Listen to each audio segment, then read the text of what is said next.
Hi everyone. In this example, I want to show you how we can get the list of expense amount claimed by each employee and also show the total amount concatenated with the list of amount.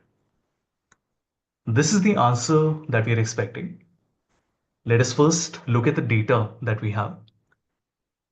We have the employee ID, the date of the transaction, the amount, and the category.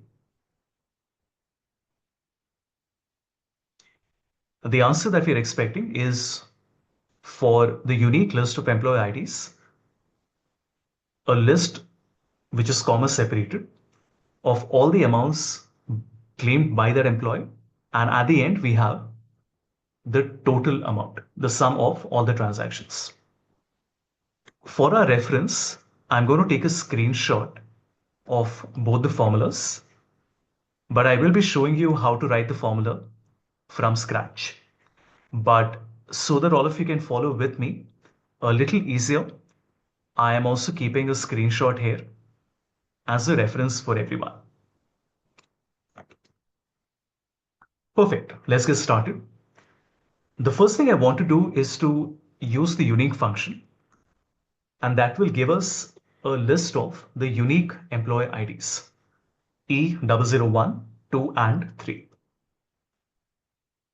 Now, the next thing that I want to do is to filter all the amounts for the first employee ID, E001. As you can see, that would be the three that I've highlighted, 21436, 33052, and 39319. So we will use the filter function to filter column D wherever column B refers to employee ID E001, which means that we will get three values like this. Now these three values must be sorted in an ascending order. So I will use the sort function to ensure that it is sorted in an ascending order.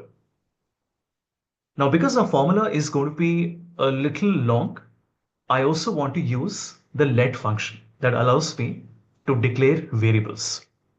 So very smartly, what we will do here is I will use the let function and give a name, let's say tx, to the formula that I've already written, the sort and the filter. And if I show my result, alt enter after the comma, as a tx, we will get the same answer, as you can see. But the advantage now is that I can also find total amount, another variable name that we are creating. That would be the sum of my transaction. Now this means that I have the option of showing the output as both the total amount and the transaction. So if I say transaction tx, it shows me the list. And if I make it the total amount, it shows me the total amount, which is the sum. Pretty cool, right? The only thing left for us to do is to join both these things, which means I will be using text join. And in text join, we will put a comma and a space as the delimiter.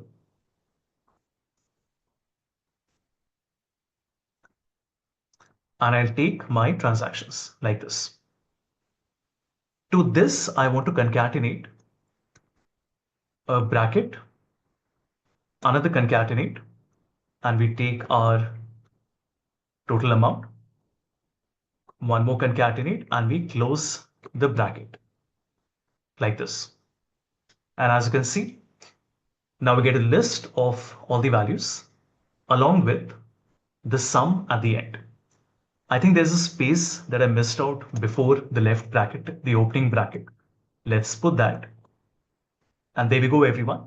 We have used the let function to create two variables, tx for transaction total amount for the sum of the transaction, and get the result like this.